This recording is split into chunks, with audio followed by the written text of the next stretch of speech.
moment we waited for. Everything you want is... Today we welcome a special guest to Car Convos segment here on ModzCity, a superstar in the racing world and has the current track record for a local track, Dover Raceway. Is that right? Yeah. Yes, correct, that is. correct. All right. And a significant presence on the international racing scene. We are excited to welcome Senna Summerbell to the show.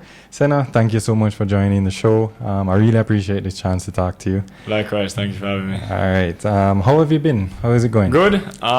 Just came back from our first race in Germany, Nice. Australian. Okay. Having some difficulties with the team, but Really? Okay. yeah, we'll get into that. non-stop. But yeah, otherwise great experience. I mean, driving cars that you'd only dream of as a kid, and yeah. living the dream right now. Okay, great. So we'll say that 2024 has been good so far. For sure. For sure. All right. We'll get into more of that in a bit here. So I want to talk to you, Senna, today about cars, of course, about racing. But let's start at the very beginning, right? Your family is, of course, well known for racing, right? Your father is like the man, right? I assume it's fair to say that's where it all started for you, or when did that love for cars really start? I mean, to be honest, it's still growing like day to day. All right. Yeah, I kind of from karting. I mean, I don't think my dad really pushed me as much as I think kind of the same approach as like, I mean, you hear like Max Verstappen and them talking about it. If your kid likes it, right. If your kid likes it, then they'll want to do it and they'll find a way to do it. Yeah. He's always had that approach. I've always been the one to find sponsors. I've always been the one to. Okay. He's helped me obviously, but yeah, I mean, it comes from back in the day when you're watching. Yeah. Him at Dover and seeing the crowd and seeing everything that I mean in Jamaica, the racing and the racing world and how good it is and how much contacts it gives you, how I mean it's inspiring to see Dad do well and everyone be so happy to see it and stuff. So that I mean that makes you want to become a drive owner, you know. Okay, all right. So I will tell you this though, Senna. I mentioned this before we started recording, but your grandfather is the reason why I'm such a huge Mitsubishi Evolution fan, for one, and car enthusiast overall. And plus, my family was into cars as well. But your grandfather lived 4 houses down from where I grew up. Wicked. So he lived on the same road as me and my brothers Poor growing up. No, he was the coolest person on the road, right? So one day I was about 11 or 12 and I was walking. We used to go to the gas station at the bottom of the road to get like snacks, you know, things that your parents wouldn't necessarily buy for you. So we would sneak out and go and buy like candy and sodas and stuff like that. So I was walking back up the road to my house and your grandfather pulls up beside me in an Evolution, right? And I think it was an Evolution 5 at the time, a yellow one. And he said, you know, young Moses, what are you doing on the road? And I was just like, I was like about to crap myself because I was just like, hi, Mr. Summerbell, I'm just coming from down the road. He was like, come in the car. I was like, I'm dropping you home. Oh, no. And I was just like, all right. And then I jumped in the front seat and he drove me up the road at speed. And then I watched him turn around the car at the gate and then I watched the car go down the road. And I said to myself, and I'm not even kidding you, I will own one of these cars when I'm older. Wicked. And so far, I've owned an Evo 3, 5, 9, and a 10. Wicked, wow. So I have a 10 currently now and some other cars, right? But thank you to your family. That's the reason why I am into those cars. And, you know, all the history behind him having all the different evolutions and stuff. You have any memories of him per se, or you were too young? No, I was like 2 years old or a year old when he passed away. Okay. No, the stories will always live on. Oh yeah. He has some good ones. Okay. All right, so very different compared to my dad and others. Okay. Completely different personality. Yeah. Okay. So who in the family you'd say is most like your granddad? I don't think there's anyone in this world that's like that. Was really? According to the stories. Yeah. Okay. I mean, I'm not. If you probably actually parents, even at his house up the road from me, it's like horses would live there in a residential. Yeah. Oil company there. Yeah, the RC cars. I had one. My dad bought one from him for me. First ever cable in Jamaica. I don't know how he's all sorts of stuff. If the AC was leaking, he's selling the distilled water. Crazy guy, just like crazy guy in general. So. Okay, that's cool. Yeah, but my dad got on with him because we had a horse at our house as well. So we, he had one down at his house, so my dad knew him through that and all that stuff. But yeah, I would say a very interesting guy. He was one of the coolest guys. He was always like outside, just in his shorts, no shirt, walking around with his cowboy hat. That's another thing. Yeah, apparently he didn't wear clothes. Yeah, he always just no shirt, right? With a cigarette in his mouth. Right? Apparently he used to drive at Dover with a cigarette in his mouth. What? Yeah. While on track. What? Oh my gosh, that's crazy. All right, cool. So, a lot of guys have nicknames in the racing world, right? So, any nicknames that you have, or just because your name is Senna? Senna, and that obviously comes from Ayrton Senna. Ayrton Senna, yeah. Okay. So yeah, I have two big names to live up to. My dad's name in this circuit of David, because that's my first name, and then my middle name is Senna. Okay. And then that's obviously in my mind the greatest Formula 1 driver ever. So, okay. All right. Yeah. That's cool. Two big names to live up to. So you're David Senna Summerbell the third. Yeah, junior. Junior. So you're the third, right? Yeah. All right. Cool. All right. Cool. You remember the first car you ever owned, or any modifications you did to it, or in your case, the very first race car that you had? Well, the first race car is actually, it wasn't mine, but I was given. It's called a Hondishi. Hondishi. Yeah. So it was I'll have to research that and show a picture up here. Yeah. So it was a Mavic chassis, and it had a K20 in it. It was built by Bobby Marshall. I don't know how he fitted it up. Yeah. But yeah, it was a great little car. I think it was probably even more impressive than the Radical season last year, where I think I ran 46. So there was 3 races I'd do a day. 3 races a day, 4 race meets, and qualifying. It was ridiculous. Like the amount of races I ran that season, and how reliable that car was incredible. I was non-stop just on a track racing all day at Dover.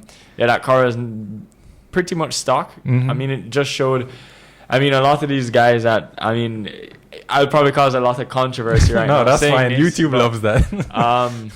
No, I think it's ridiculous what a lot of guys do with their cars. I think a lot of these cars, Evos included, Honda Civics included, I think it just ruins the car, like upgrading the engine. I mean, at Evolution, it's so fast already for all these guys who have 600 horsepower in it. It is so fast. You do not need... In my dad, what he used to do, he used to put a bigger... is what he's told me. All he would do to Evolution, put a bigger intake on it and a bigger muffler. Nothing else. I promise you, if you ran against my dad on the highway with your 700 horsepower car, you'd still like it. I mean, it's... And then it's reliable. You have you can have the car for 10 years, and you can drive it on limit every day and not have to worry about it. I hate hearing that somebody has this Evolution and they've put this amount of money into it and it's parked. They can't drive it. I hear it every single day. And for me, for even in that Dover when I raced the Mavic, stock K20, like I said, bigger muffler, bigger manifold. Non-turbo, right? No, non-turbo. No upgrades, no cams, nothing. And it just showed I was able to run with everyone. Still didn't have any problems, and it just shows you can maybe upgrade the brakes, but stuff like that aren't the stuff, in my opinion, stuff that aren't going to give problems. It's the same thing for the Radical, where the season at Dover, everybody else is a big part. I'm not going to call any names, but everybody else, all your upgrading Radical engines, stuff that you don't even hear of, turbocharging Radicals, doing all more sorts power, of stuff to the Radicals. And at the end of the day, who finishes the race? The car that's done nothing. I haven't even looked at the engine. It's bad. I haven't even looked at the data of it. We just got it bone stock. And that's always, in my opinion, the best way to go. The best way. If you're racing, for reliability, that's just might cause a lot of controversy, as I say. But I mean, I personally, I haven't, like you were talking about Evos. That is my dream car. I've never driven an Evolution. What? We have the Evo outside. We can't get into the I've never driven an Evolution. It's like growing up. Everyone will ask you what your dream car is, and they'll expect like a Lamborghini. And I'll be like, in Canada, I'll be like, it's an Evolution. I'll be like, what is an Evolution? I'm like, showing a picture, like, what the heck, bro? What there's like Look at all these supercars. I'm like, bro, this car is a supercar. Any specific Evolution model, like the 9, the 8, 7? I like most of them except for the 10, honestly. I'm not the biggest. I have a 10 outside. No, Senna. I mean, I still would take the 10 if I got it. I'm not going to lie, it would still be one of my favorite cars. But I like the shape of the 9 and the 8 and the 7 a lot. Oh, okay, that shape. And it's sad because my dad has had 1, 2, 3, 4, 5, 6, 7, 8, 9. And he had the 10 for like a week and sold it. He drove it once and sold it. So he's had every single ever, the 6, whatever, the 6.5, every ever there is, he's had in Jamaica. And it's a shame now because I've never gotten to experience that, you know? So why did he sell it in 1 week, you know? He bought it, and when it got to Jamaica, somebody offered him much more than he bought it for. He was like, all right, I can't take this. Oh, okay. He's like, I can't hold on to this. So interesting. Yeah, he did sell it. Oh, well, I have a stock Evolution 10 outside. That's perfect. So I mean, if I had to buy a car, just the exhaust. That's it. Well, and yeah. And a few other things. Nothing crazy. I don't like souping them up and tuning them and all. That's just asking for problems. Senna, this is like blowing my mind. Yeah. Like usually the race car drivers are the ones asking for more power, more. No, not wow, me. It's never in like I said, in driving the time comes. I mean, yes, there's a straight that you can make up a couple tenths, but at the end of the day, it's how hard you can brake, how late you can brake, and how much speed you can carry through the corner. Right. And as a race car driver, for my sake, I really don't care how fast I go down the straight. That's the most boring thing. I'm sitting there flat out. I mean, you're doing nothing at that point. You're going at, I mean, even in the radical, it's the most boring part of the track, down the straight. Right. So if you're still having to brake and slow the car down, I mean, it just becomes even more dangerous at that point. Right, going that fast, right. So it was very weird. In Canada, when I raced, I had a radical SR3, and I was racing against Praga. So the Praga is much faster. But it was crazy because ModzSport actually has a lot of straights. But you'd see... same kind of aero, but you'd see they would take off down the straight. And it was so easy for me to drive the SR3 during the through the corners because you're not having to brake and like the car unsettled. It's like it was just like I could almost go flat out and just catch them back up in the corners. But it just showed even the Magnum. I think famous Magnum. The Magnum in Jamaica. I think it had 120 horsepower, something ridiculously low. It had nothing. And I think to this day, there's not many cars in Jamaica that have gone faster like that, around over. I think the lap record was 120 at the time, and I don't believe it had over 200 horsepower. I don't think so. So was that the same Magnum that your grandfather drove? And then your dad drove? I don't know the history behind it, but yeah, something like that. It was around when it's like a purpose-built race car. I think it was one of the first. I remember your dad driving. So dad had a lap record at like 120, which was very cool. I mean, he thinks that to this day the car would be with maybe a little bit more horsepower. It could be competitive, you know. Oh, okay. So I think somebody owns it, and we're looking forward to seeing how that does. Oh, okay. It's still here in the country, okay, still here. Who is it? I'm trying to think. It is when the name comes back. No problem. All right. So we talked about like your views on race cars. But tell me, Senna, why is it cars? Why not bikes or boats or any other vehicle? Why cars? What is it about racing cars that does it for you? I mean, for me, this is gonna be like a crazy answer again. I feel much more safe in a car than a bike. All right. That's totally fine. I think race car drivers are crazy. Yeah. But I think motorcycle drivers are crazy. I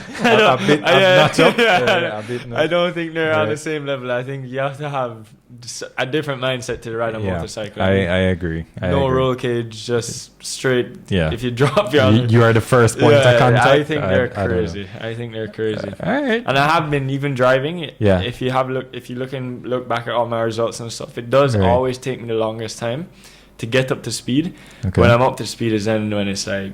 Oh, okay. It's super hard to beat me, but.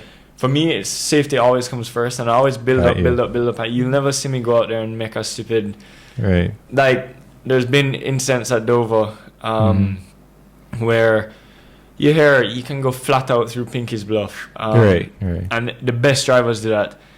me and my dad, we'll be talking, and my dad's like, Senna, if you, to this day, when he goes through Pinky's Bluff, he doesn't take it flat out. Right. And you hear everyone, if you're going to be the best driver, I have the lap record, and on the lap record up, I didn't take it flat out. But it just shows, right? I mean, I was carrying so much speed that it was almost impossible to take it full out. I mean, so even the other radical drivers, when they look at that lap, they'll be like, why would you let off? But if you look at the speed, I'm carrying through there. So I mean, so it's you have to always take these stuff into consideration and know what you're dealing with, because it causes a lot of accidents. You listen to somebody and they say go flat out, and you try it, and the car can't. Some cars can't manage it. You know? It's like causes massive incidents. Right, and we even see that on the roads as well, because people in cars that aren't built to be going, you know, those speeds around corners and stuff, and then you know you hear about 4 cars piling up because one guy lost it. So stick to the track. No, that's another thing. It's, I mean, I've been in many I've been in go-kart accidents and some car accidents, and when you actually have an accident, you realize how serious it is. And you realize like how quickly your body comes to a stop, and you realize that without all these safety precautions, your helmet, the roll cage, all these stuff that you're protecting a race car, if this happens on the road, I mean, it's scary. It's scary to think about. So I am definitely an advocate for driving properly on the road, and because I mean, it scares me. Like when I think about accidents on a racetrack, and then you think about it happening on the road and there's no protection, you're like, this is, I mean, that's the reason why there's so many, you know. Understood. All right, cool. So what interests you outside of cars? Anything outside of cars that you like to do? Definitely business. I mean, okay, cool. Yeah, I mean, nice. I've said this to everyone, again, is that racing will only take you so far. And if you look at all these famous guys now, if you're not in F1, you look at, for instance, at Ken Block, at Travis Pastrana, even all these sim races coming up now, they're more famous than any other guys that aren't in Formula 1, and it's all marketing, it's all business. It doesn't even matter nowadays how you drive the car. Ken Block, I'm sure if you put my dad in a rally car against him, my dad would like, I mean, this is going to cause a lot of controversy as well. Here we go again. My dad wouldn't talk like this. It's just I'm talking for my dad, but I'm 100% sure if you put my dad versus Ken Block in a rally car. I mean, rest in peace, Ken Block. I know, right? At the time, I'm sure my dad would beat him, you know.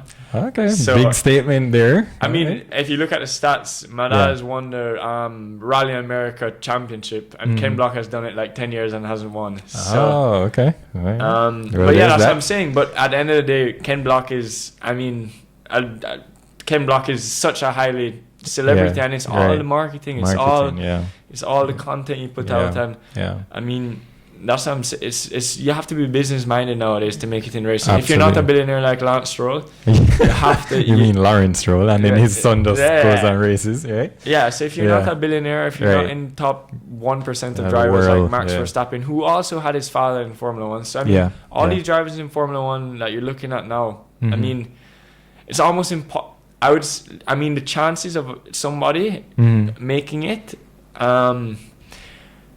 To like a high level like Formula 1 without money or without having a Formula 1 dad or family history, it's pretty much impossible. And at the end of the day, if you want to make a living out of it, I think the best way is marketing and business minded. Being business minded. So makes sense. Okay, sounds good. So if we're going into the Formula 1 part now, I assume you watch Formula 1. Yeah, of course. All right, all the races and the coverage, right? So who is your team and who is your driver? You know, I don't have a team or a driver. This guy is a race car driver. I would say I'm always rooting for the guy not winning to win. Okay. So I mean, when Hamilton was winning, I really wanted Max to beat him. I know Max is winning. I'm like, oh my gosh, I hate Max. But at the same time, in my opinion, right now, I don't think there's ever been. I mean, what Max is doing right now is ridiculous. I don't care how good you say the Red Bull car is. He's driving it he doesn't make mistakes. In another league. He's like, he doesn't get into accidents. He's like, he's on another level right now, and I mean, that's, in my opinion, that's who you look up to and want to drive like. Right. I mean, even the sim racing, he's one of the best sim racers in the world. Right. It just shows this man is like a, I don't know, he's a robot. He's built. Built to race, right? Built to race. I don't think there's anything else. I'm hearing that he's up at 4 a.m. after before the F1 race doing a sim race. Right. Not even on the same track or anything, but this guy is just a different race. Yeah, this guy is just different. So in my opinion, right now, I think Max Verstappen is driving on another level, and if you keep giving him even second best car, third best car on the grid, I think he's still going to be winning world championships. I think you're going to have to put him in something not too good for him to win. Like, I mean, it's sad. It's sad because I really want him to lose, but at the same time, you have to give him credit, you know? Well, I'll declare this now, Senna. I am a Max Verstappen fan. I am a Red Bull fan, so there's that. Well, I was a Red Bull fan, I was a Max fan, but now I'm just like, you really wanted to see the underdogs win, in my opinion. So I was so happy to see Lando win. Yeah, Lando won last weekend, so I guess do think Lando is an awesome driver as well. He is. So is Oscar. I mean, Piastri, absolutely. Rookie, absolutely. Yeah, I think both Lando and Oscar and Max are some of the top drivers right now. Right. Okay. Who do you think will replace Lewis at Mercedes? Who would you give the spot to? I mean, I don't know. I mean, you hear rumors about Sainz, you hear rumors about Vettel coming back, and even what's his name, Antonelli. Like, I think honestly, with the position Mercedes are in now, I don't think they have a good program. I mean, you know, Jamaican Alex Powell is on their Formula One program. Yeah. For sure. And they have drivers like Kimi Antonelli. They've proven themselves. They're doing extremely well. Right. And I do think the next generation of drivers coming up are going to be even on a different level. The training that I hear, because I'm very good friends with Alex Powell, the training that Alex Powell gets on the daily, these drivers who are in Formula One now have not gotten that. They've grown up. Alex has grown up. He hasn't seen us. He's seen us school for maybe a couple of weeks. And just racing. He's seen our racetrack Monday, Tuesday, Wednesday, Thursday, Friday, Saturday, Sunday. Every single day of Alex's life is.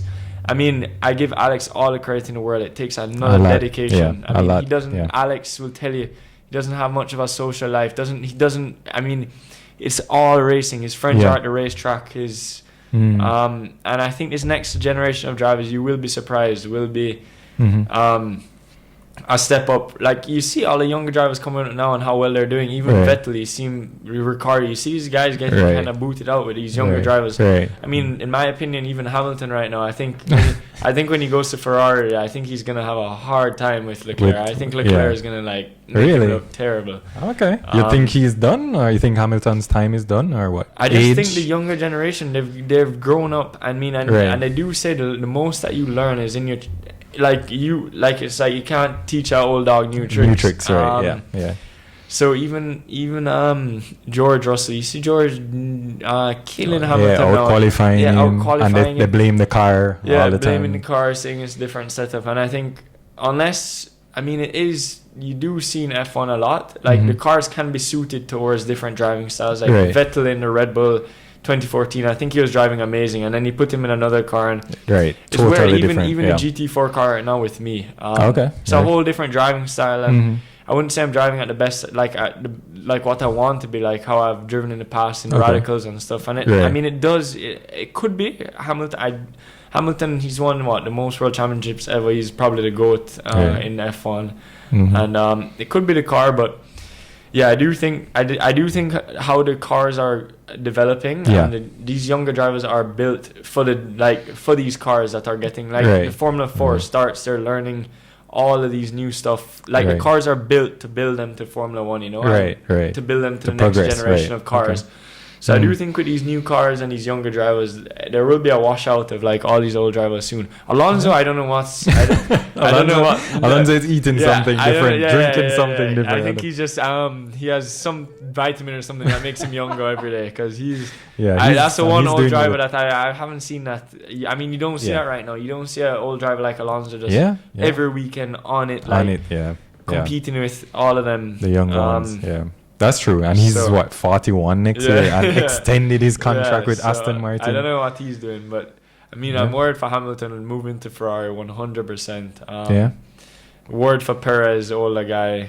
Ricardo. Yeah. Ricardo, I was happy with his 4th place, and then the next in the days, sprint, yeah. And then the next day he's at the back. At the back, yeah. That was a big jump, yeah. Sargent, I mean, I don't know where he's come. I mean, my best friend Josh Sergani actually used to race against Logan Sargent. That's what Justin told me. Yeah. And even Justin too, right? Yeah, because he raced in go-karts in Jamaica, right? Yeah. Justin and Josh, we're all best friends. Right. Growing up driving go-karts, those two actually when they were younger, they were racing against the top. I mean, even Thomas Issa was racing against Lando Norris, beating Lando Norris. Okay. Nice. But yeah, so super cool. Okay. Super cool. So we talked about go-karts. Senna, you started at a very young age. What age did you start go-karts? I started go-karts when I was probably like 6. And then I did stop for a while due to my dad had moved out, and then I had stopped go-karting for like a couple of years. So when I was go-karting, I wasn't the greatest. Okay. I think I used to give a lot of trouble and not listen. Yeah. You gave your dad trouble, or who did you get? Yeah, I mean, it was funny. My dad, there's a story on my first race ever. Yeah. Go-karting. Okay. My dad's been trying every day, like, you need to drive the proper lines. You're driving terribly, driving in the middle of the track. Right. Telling me this every day. Like, I mean, I'm a kid. I'm 6 years old. I'm not listening. Like, you're just driving, having fun. Yeah. And my dad, it's the funniest story. My dad said he had to rethink everything that because at the time they had engine picks at the start of the weekend. For 50cc, you'd go and pick an engine out, bag, and that would be engine for the weekend. Okay. So of course, at my luck, I go pick best engine. Okay. So my first race ever. My dad says I'm driving down the middle of the track. Everywhere, driving terribly. First place, and back then there's a lot. He said he has to rethink everything he's telling me. He's like, how the heck is it? How is he winning and he's not listening to? Yeah, he's not listening. He's driving terrible. I mean, is this working? Like he says, he's rethinking everything he's been taught in racing. But no. Okay, and that was your earliest memory, right? You and your dad going at it against each other? I mean, not against each other. Dad's never been, like I say, he's never pressured me. He's always given me good advice. Okay, but you've been unruly then. To an extent. I mean, to an extent. I definitely was a hard-headed individual. Okay. Got you. And you remember the first time you drove around Dover? Was it with your dad in a car, or how was that? You ever been in the car with your dad? I'll give you that story as well. So this is not my first time around Dover, but this is actually a hilarious story because my dad first got the Radical. Him and Uncle Doug Gore got into an accident at Jam West, and he realized the Radicals were the thing to go to. Like I said, the car that will be the least maintenance, no engine upgrade, tires, and that's like what I say we come from, is a philosophy of not having to upgrade engine, not having to rebuild engines. We just want to drive. We just want to go out there and drive, and push the car to the limit, and not have to worry about anything else. And that's what the Radical offered.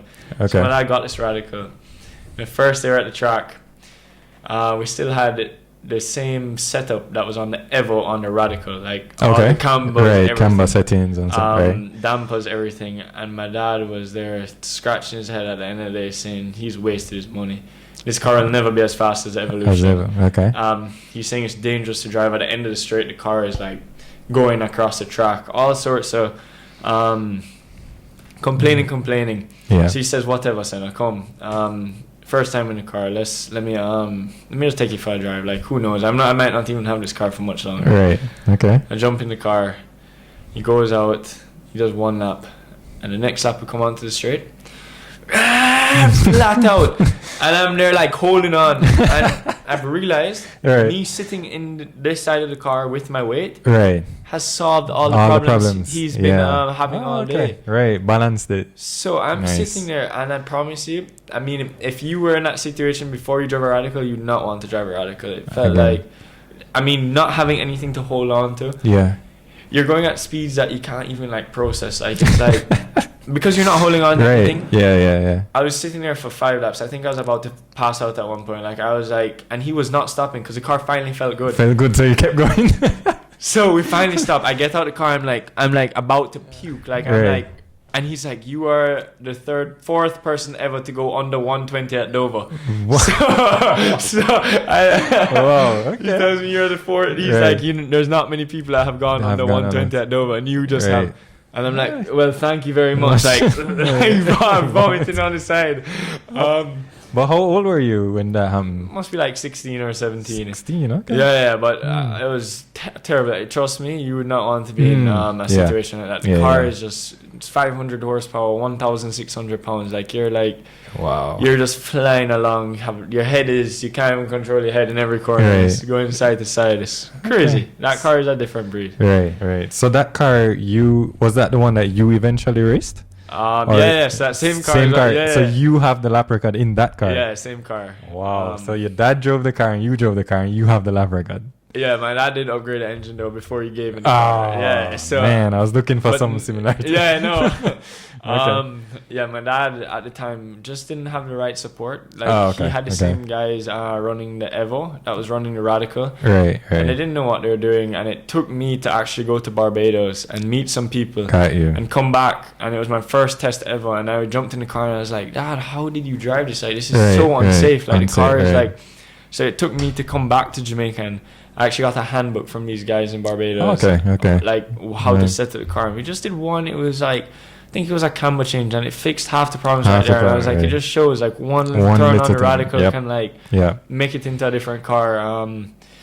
So I definitely took that car, and we met some great people along the way. We actually met Mario Andretti's Formula One head crew chief. So like Christian Horner at the time. Right. And it's such a small world. I met his son at the S Hotel, and just being very nice to him, just helping him out. He was setting up a simulator at S Hotel, helping him out, being very nice, offering all sorts of stuff.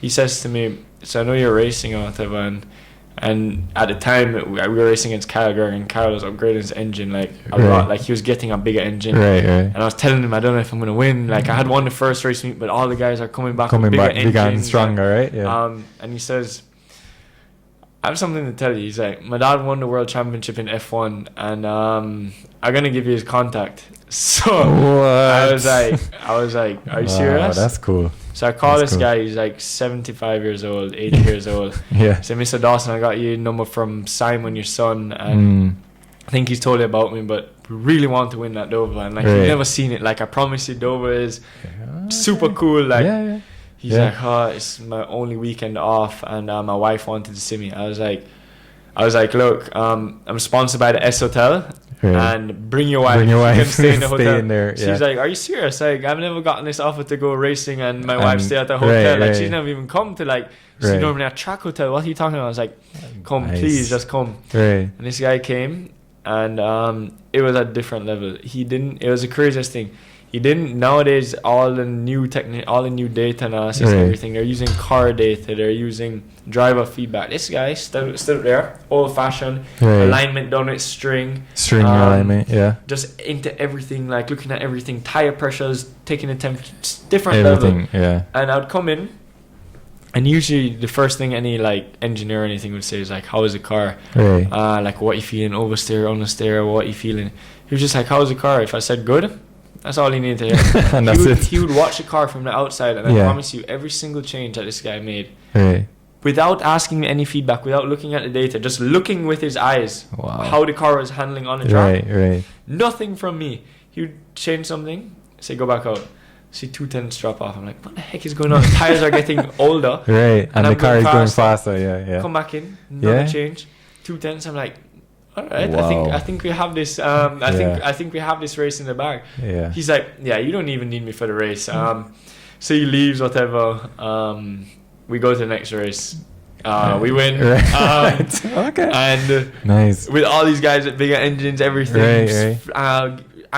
So what we spent that season compared to everyone else was like miles lower, because we just did cars, like nothing with the engine, just car setup. Nice. And he said when they get fast enough, call him again. And nice. He would come back, and he really enjoyed Jamaica. And he said he'd never seen it. He's like, I mean, when people come to Jamaica like that, I actually had the first race, I had a driver coach, and he FaceTimed his friends. He was like, you would never believe this. He's like, We're driving a radical on a rallycross track. This is the craziest thing. This is gnarly, dude. He's like, okay, good. Cool. Nuts, but that's cool. Yeah. So you still keep in touch with him? Mr. Dawson, yeah. So right now we're having problems in Germany. Okay, with the car itself? With the Audi. Okay. And, I called him the other day. I was like, Mr. Dawson, I really need your help. Like, I need to come to Germany. Unfortunately, he's like struggling with some cancer right now and other stuff. But he says when he has some time, he'll come down. Right. So where's he from?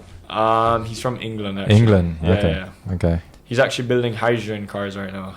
Hydrogen cars. Yeah. Okay. Yeah. So, in his old age? Yeah. So apparently he's battling. Well, I think he sorted out the cancer. Oh, okay. And, so he's back out. But yeah, he's made deals with the doctor even when he was doing the cancer treatments. Like, let him out at a certain time. He leaves there. He hasn't been on WhatsApp for a year. I had to call his son to get in touch. Right. Because every day it's just he's like a mad scientist. He's just building these hydrogen cars. Like I'm telling you, if you meet this guy, is at a different level. Like, oh wow, that different level. He looks at the radical. He's like, I could cut the back off of this and make it that LMP3 car. He's like, he thinks on a different level. So yeah, we know those guys. Kind of reminds me of like back in the day with Niki Lauda when he went to Ferrari and he worked his way in there and he said, change this, change that. You guys need to make it lighter in this end and whatever. And that just kind of reminded me of that when he battled like James Hunt. Yeah. Back so in I mean, the at days the time, stuff. he was probably racing at that same really era as in all that of those time. guys. Yeah. And you said he was a Formula One world champion. Well, he was like Christian Horner. So Mario Andretti was the world champion. so he was the team lead. Okay, but he was the crew chief at the when time. Mario won. Yeah, when Mario won. Nice. Okay. So I mean, he's still in touch with the Andrettis, and now they're going into Formula One. Have you ever met the Andrettis? No. Okay. Never. Because Michael is trying to get a team into F1. Yeah. Maybe you can approach him and be like, I'll drive for you and we can do this together. I wish. Like I said, cool. I need to have $1 billion more.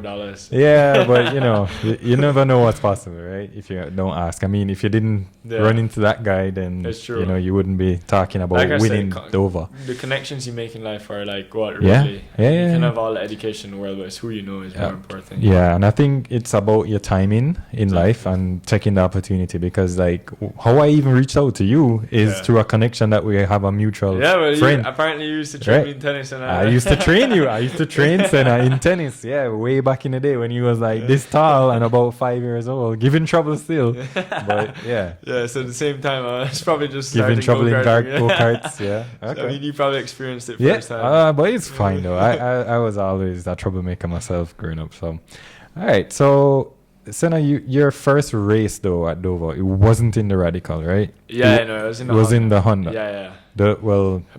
The Honda Mitsubishi, Hondishi, right? What was that feeling like the first time you on Dover official meet? It was super crazy because at the time Dover was still like pumping like tons of people, and you're just driving and timing like 15, 16, looking up and just seeing like people going crazy and it was a great experience. I mean, there's not much. Even when you race all around the world, there's not much feelings you like when you get from Dover and you see all these people that really love the racing and are into it and diehard fans. And I mean, there's not much tracks in the world you get that feeling. That feeling right in your home country. Yeah, I always thought I was like, if I can't make F1, could build something in Jamaica. Build like a race in Jamaica. That's good. I always thought that like, if you can't make it to F1, you can build that in Jamaica, the tracks and stuff are like, I mean, they need improvement, like facilities and stuff, but the tracks itself, like, attracts so many people. Like, you could turn it into something huge, like, something where people all over the world are going to. That's true. Back in the day when Dad and Uncle Doug were racing, it's like 40,000 people at some events. I was there watching him and watching him race from back when he had like the Evolution 6 and that kind of stuff. I remember, and that was back then. Now it should be even bigger. It should be more cars, more people. More people, for sure. Well, I'm glad to hear that's your view on it, because I think we need people like you that have that vision and that business etiquette to say, let's build this bigger. So really glad to hear that, Senna. And I'd love to play a part in that as well. As you know, we try to inspire the next generation and stuff, as we talked about. What's the biggest crash you ever been in, Senna, on the track?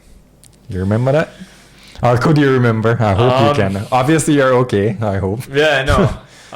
Knock on wood, I haven't gotten into any big car crashes. Like I said, I've been very, very... I drive very, very, very in my opinion, very safely. Like, I don't take risks when I don't need to. I always think about a championship. I'm never thinking. Got you. I don't have an ego when I go out there. If somebody's faster than me, they're faster than me. I'm not gonna try and do something crazy.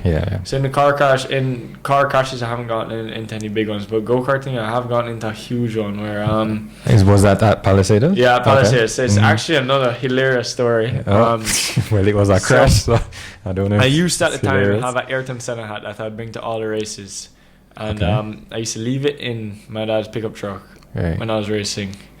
And there was at the time, I think, 4 races for the day. And I had won the first 3. And we had like a lunch break or something.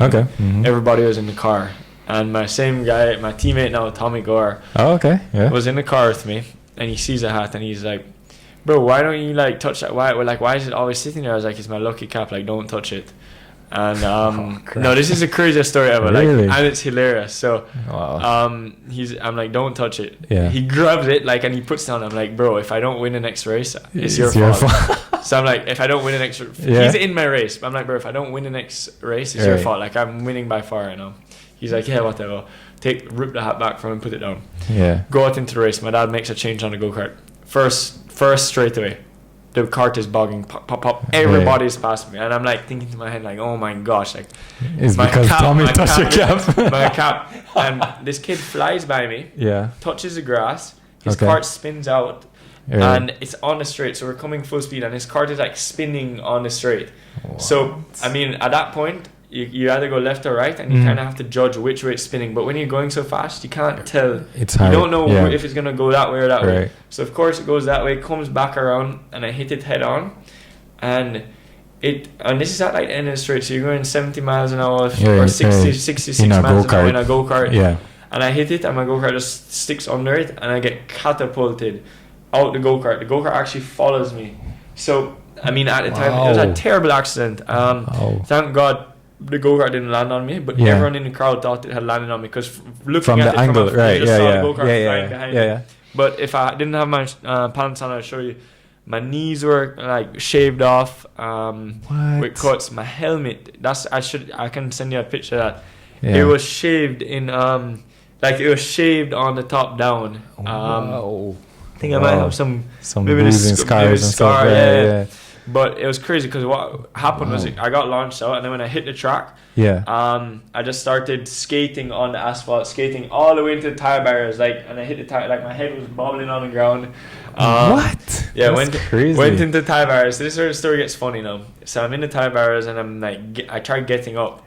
And immediately I get tackled by a marshal, because apparently if I got up and my spine was supposedly broken, it would like paralyze me. Right. So the guy like tackled me on the floor, like stayed there. So I got put on a stretcher, went into the ambulance, and then you drive from the ambulance back to the track. I guess your parents can jump in, whatever. So, but at this time, nobody knows. Like, the crowd is like silent. Everyone thinks that this is like, my mom was being called, like, we don't know what happened to your son, but it's very serious. Like, it was a serious accident.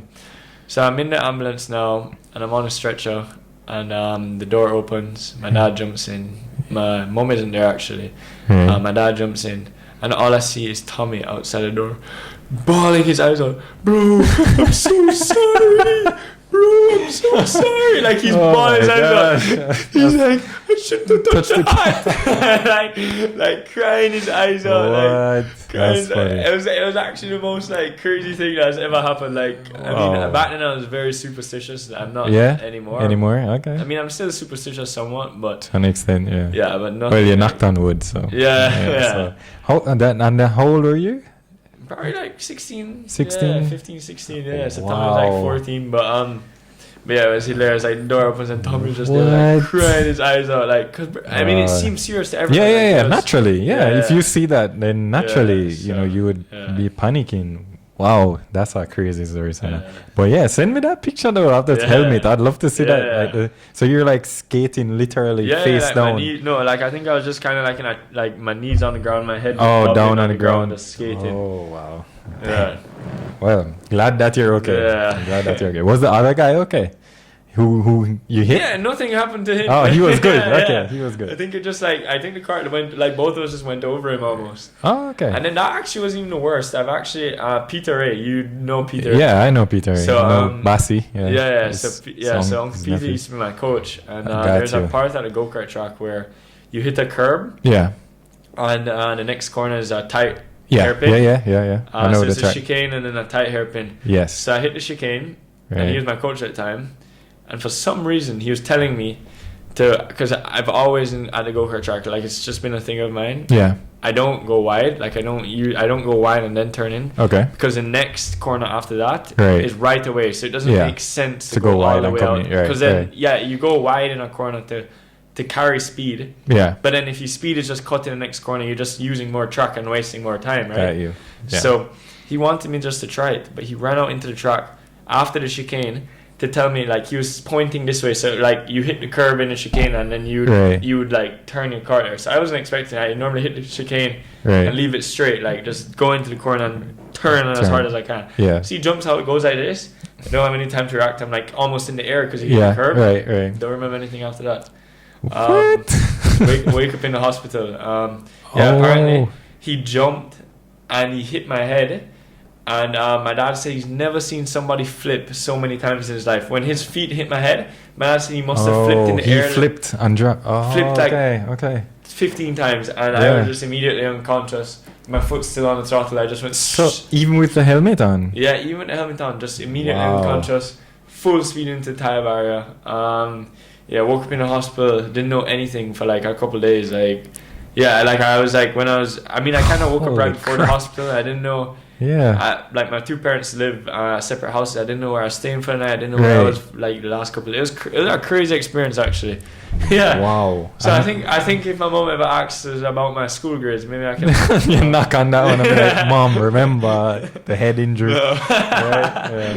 But that was, how old were you when that happened? Same 15, 16? No, those are a couple crazy years. Maybe Wow. 14 at the time. That might have been like a younger. Wow. 13, 14. Interesting. All right, cool. All right, so what's like your routine like for like a race day? And like you do the same pre-warm up, same kind of music, or do you listen to music? You eat the same food? I mean, you said you had your lucky hat, so I don't know if you had like a routine for race day. Nowadays it's different. Because you're racing at different tracks. Right. I mean, I used to have a pair of lucky boxers, but now you have to wear fireproof boxers. Oh, okay. Right. So you can't wear them. Yeah, you can't wear them. Okay. Yeah, I mean, I try not to listen to music. I try to just drive the track over and over in my head non-stop. Okay. Yeah. It's work. When you go to a racetrack, people think it's all fun and games, but it's work. Like you're non-stop thinking. I mean, you have a lot of pressure. You're driving a race car. It's not a safe thing to do when you're driving at super fast speeds. Right. It's work. It's stress. It's like you're going there and you're thinking about everything non-stop. How you can go faster. How you taking this corner. What gear you're taking the corner. Where you want to be in the corner. Yeah, a lot running through your mind. Yeah, it's just non-stop. I don't. When I'm driving to the track, I have the music off. Usually, just thinking. You know. Okay. So that's how I prefer. That's how you prepare. All right. Is it fair to say that I guess Ayrton Senna is your car hero, your racing hero, it's right? a little bit scary, honestly, with the same name and you're driving motor cars. And with your accident, like that's back in go-karting. Honestly, but still. Thank God for Senna. I mean, you've seen since his accident. I mean, there hasn't been any real other than Jules Bianchi. That wasn't really like. That's more of a human error, not like a. So since then, I mean, in racing, there's been so many less tragedies because of him. And for sure. Yeah, I feel like I will. I mean, I've watched his documentary and stuff, but I try not to. I have as well. I try not to. I don't know. It's scary having the same name, right? Yeah. So I try not to. I do try not to. Like I haven't done a lot of research on it. Like I haven't right. I do a lot. I would look at a lot more videos of other drivers just because it's scary. I mean, you have the same name of somebody that's gone has done that, right? So understood. But you were named after him, right? Yeah. Okay. Is your dad or your mom a fan of Senna, or? Yeah. So my dad was a big fan of Senna, and then my mom really liked the name. Oh, okay. So got you. So it's stuck, right? Yeah. All right. So back in 2018, you did e-karts, right? In Brazil? Yeah. Is that right? Okay. What was that like compared to like everything else that you have done? I mean, that was probably one of the best racing experiences I've had ever. Okay. Because I used to go to the States like in 2017, and like I said, you go there and you're competing against billionaires who have the best engines, have the best carts. In go-karting is crazy. They would use a new chassis for like every heat because a new chassis flexes a bit better. A bit more. And it gets to the point where you go to America and you're like, you start doubting your abilities because you're not winning. I mean, I was doing very well. I was coming top 10 in like the winter tour and stuff. Nice. But you're on a much lower budget and you're doubting your abilities. And so we got the chance to go into the World Championships in Brazil. And at the World Championships, you get there and there's 500 carts out on the track, and you go and you just take one, and all the carts are the exact same. Everyone has to drive the same brand same car, thing, same tires, the engine, everything. The only thing you can change is tire pressures. I think you can change the seat. So it was the best experience I've ever had in racing. You go there and you know if you're doing bad, you're doing bad. Yeah. Okay. And then it was amazing because you see all these guys that were beating you in America. Right. They're not at the back. Way behind. They're not at the back, and you're now qualifying third, and the only two guys in front of you are the two Brazilians. Right. It's their home track. Home track, so they know it the best. Yeah, so naturally. you're like. I mean, it brought back a lot of confidence in my driving because I mean, it's a bummer. Like you're going to the States and you're like. Thinking what more can you do, like am I built for this, am I right. You doubt yourself, right? And I got the chance to do that, and then after that it's like oh my gosh, I need to get sponsored, I need to go. How did that opportunity come about for you to actually go to Brazil? The JMMC for the region, I think the Caribbean region got a ticket to the Worlds. Got you. And at the time there was a race in Guyana. So we did a race in Guyana, which was like a lot of the Caribbean kids, and I had won that, which was also Guyana is also another Dover-like place for karting. I think there's like 7,000 people at the race. There's guys after I won the race. There's guys coming up to me giving me like 500 US, like saying take this, and it's in Guyana. I was like I said. We drove through. When we were coming from the airport, we saw ourselves on billboards. In Guyana, I don't think there's anything else to do but race. Crap! Really, billboards and stuff. Billboards, like 40-foot billboards, like massive billboards, like all the Jamaican races that are coming to Guyana. It's huge. You get there, it's like, and then that was a lot of pressure too. I didn't qualify. I started 13th in the race, and I ended up winning the weekend, which was great. So I got the ticket. Nice. I think I got the opportunity because of that. I don't know if it was. I think after that it was something with the region, Caribbean region are entitled to like one ticket or something, and then I just figured they gave it to me because of that race. It wasn't. I didn't go into that race thinking I was going to get it. But because of the results in that race and stuff. At the time, I think the new regulations or whatever set by the JMC got me that ticket, and then that was good. That was a really good event. That's crazy. I can't believe Guyana was like that though. But Guyana, and then even last year I was racing Radicals in Guyana. Yeah, it's like back in the day, Dover. I mean, that was like it's like ton of people, and it's ridiculous. I was racing and there's like the first day of practice, I'm going down a straight full speed. I'm at like 200 and something kilometers. And there's a guy on a horse carriage running up the front straight, and I'm thinking, this is not real life. Like I'm like in like Grand Theft Auto right now. I'm driving a car full speed down the track. First of all, the track is like not even paved, like bouncy. And I just see a horse like getting whipped with a guy on a carriage on the back coming up the straight. On the track. On the track, like I'm going down the street and there's a horse running up the same side. And I'm like, nah. I pulled in. I was like, I'm not racing here. If this happens, that's crazy. That could have been really bad. Really, really bad. Like, cool. So tell me someone, Senna, that you'd love to meet in either racing world or just anybody that inspires you that you'd love to meet them. I mean, I'd love to meet Max. Okay, me too. That's my number one driver.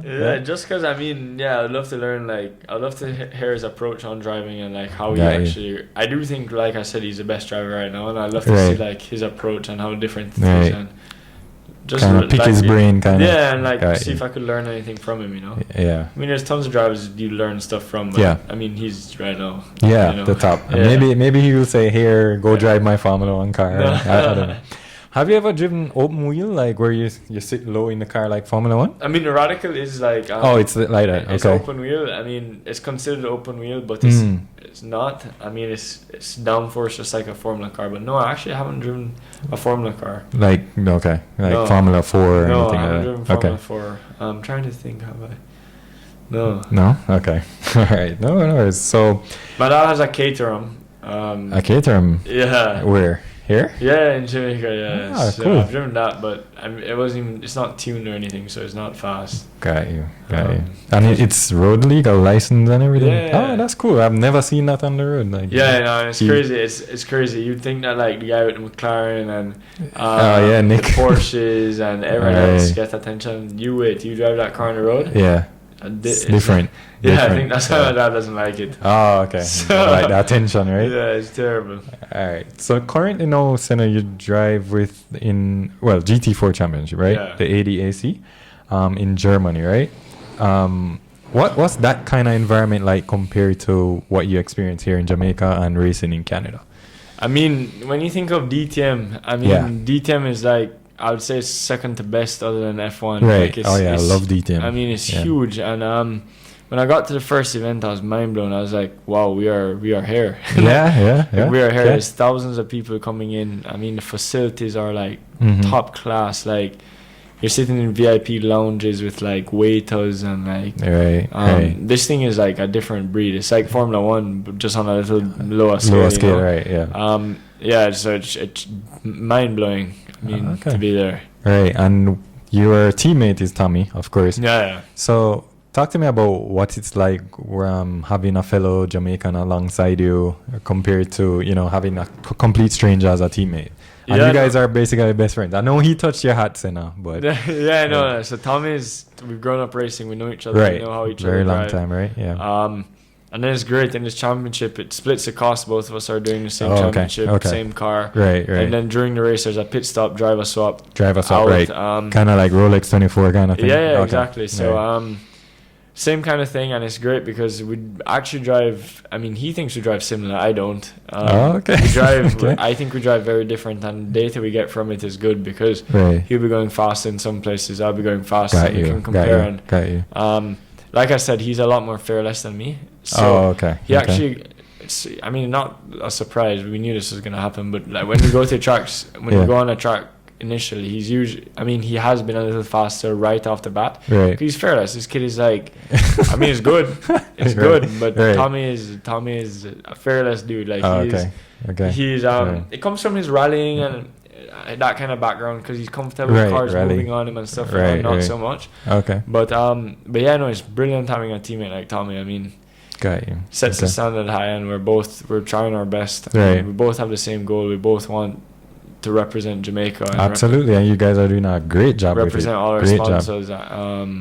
QA Tours, S Hotel, Jamaica Tourist Sport, Sherwin Williams. We want to do the best for them, and both have the same goal. He's also an amazing marketer. Him and his dad. Oh, okay. Yeah, well, his dad is famous. Yeah, Uncle Doug Gore. So Hollywood. It's like two different things. My dad is kind of like race for the driving, when Uncle Doug is race for driving as well as like the results. He's like Hollywood, right? That's why his name is Hollywood. So I mean, it's good to have somebody like that pushing you. Yeah, absolutely. Pushing you.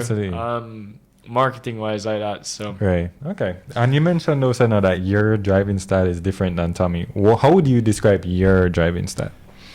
I would say that I like a car set up to not move as much. Okay. I mean, I don't mind oversteer. Right. But in the car we're in right now, we're having a lot of issues where yes, there's oversteer. Yeah. But it's to the point where it's like it's not race. You're like correcting it like too much. My race car in Radical is set up for oversteer. I like it. It turns and that's why you're fast at Dover because the car is rotating as fast as possible. Right. But you can control it by just a little movement in the steering wheel. This car is like you catch oversteer. It's like it's like a whole drifting. It's like drifting, which is why I mean I want to go and drive a rally car because at this point I'm like if the team can't figure out the car I'm gonna have to become rally car drivers to drive this car. Right. Okay. So and you never driven any rallies? No, never. Guys? No. Right. But your dad did, right? Yeah. So he was really good at rallying. Yeah. Probably even better at rallying than circuit racing, if you could believe that. Really? So okay. yeah, I'd still love to see him versus Fraser McConnell in a rally car. That would be crazy. Oh yeah, that would be cool. Yeah, that would be cool. All right, cool. So we talk about the next generation, right? So and that's a part of our push here on the channel, trying to get people to follow their dreams, get out into cars and stuff. Looking on your career to date, right, from go-karting all the way up to now to the GT4 championship. What kind of experience or what kind of advice rather would you give to like somebody who wants to come up in this type of racing? Well, the first thing would be the sponsors in racing are the most important things. We wouldn't be in Germany right now if we didn't have the same sponsors I just said before. Okay. And it comes from, sponsors first things first, come from your family. Your family, your friends, anyone you know. Even if to start go-karting, it's anyone you can think of that could reach out, even $100, $200 to give you to get that jump, to get in a go-kart, to show what you're made of. And then when you start doing well and you start even on a sim, nowadays you can get a simulator and prove yourself on a sim. And market yourself. So there's so many different ways to prove yourself. And like I said, the first people you go to are your family, your friends, people who want you to do well. You can't. There's so in everyone has somebody that they know that will would love would support you, even if it's the smallest amount. And then it just builds up people asking about you, and then more and more people the connections just grow from there. So that's how we started out. My dad obviously, I was very great. What's the word? Very grateful that I was able to get in go-karts from a young age, my dad could support me. But from I was 12 years old, my dad had no expenses when I was go-karting. I had Tropical Battery supporting me throughout my whole go-karting career. I had for Dover, my first year at Dover, actually. My dad, I actually put out the first investment from all my sponsors, Tropical Battery, Q8Os at the time, Catherine's Peak. I got all these sponsors myself. My dad, at the end of the year, I don't think he spent very much at all. Okay, great. So it's sponsors that run the show, and the more you can do for them, the better, the more they'll do for you. Right. So and how would you approach a sponsor? What would you do? Like you say, you have to make some kind of connection with somebody in the company. Got you. And then what I do is a PowerPoint proposal and show my accomplishments. Even your education. So you're marketing yourself, right? Yeah, you say who you are. What you love to do, why you want to do this, what you can offer them. At the end of the day, when you get sponsored, you're pretty much an employee for the company. Right. Yeah. At that point, agreed. It's a day-to-day job that you think of every day, and at the end of the day, if you don't do good for them, they're not going to sponsor you again, I know. So, okay. You're working for them, and you work to do the best you can for them. Okay. All right. I appreciate that. So what can we look forward to for your next step in racing? Where do you see yourself, or we're in the GT4 championship right now. Yeah, which is awesome. Yeah, so that's huge. Yeah. We're driving an Audi R8 right now. Yeah. But I do think by the end of the year, you'll see us either switch cars or move to another team. So we're hoping. Right now it's kind of bad because Audi don't offer support because all their efforts are in Formula One. Right. Yes. So all the big other manufacturers like Porsche, Aston Martin, Mercedes, all the other big five. Right. What's the big five? Porsche, Aston Martin, Mercedes, BMW, and what's the last one? Probably. And then no, it's not Audi. Okay, yeah. So let's just say those four. They all offer support to these junior drivers like us. Oh, okay. And unfortunately, we're driving Audi, so we have no support. So we're racing against factory teams. We're racing against Aston Martin guys. They're working at the same factory as the Formula One team. They're getting information there. So we're racing against the top of the top teams. Yeah. Right. And we have been approached by teams after the first race already, even by Aston Martin. Nice. And they offer us some good deals where if you're doing well in Aston Martin, at the end of the year, all the Aston Martin drivers worldwide will go and do a shootout, and then they'll pay for you to do GT3. Oh wow. So that would be so there's opportunities there. Right. But like I said, for me right now, I do want to become a good marketer, a good YouTuber. Yeah. Because at the end of the day, that's what's going to take us to another level in racing. Right. That's what's going to get us to be racing every weekend around the world, anything we want. Agreed. At the end of the day, if I have $1 billion, I can go to Formula 1. You know? So, yeah, that's true.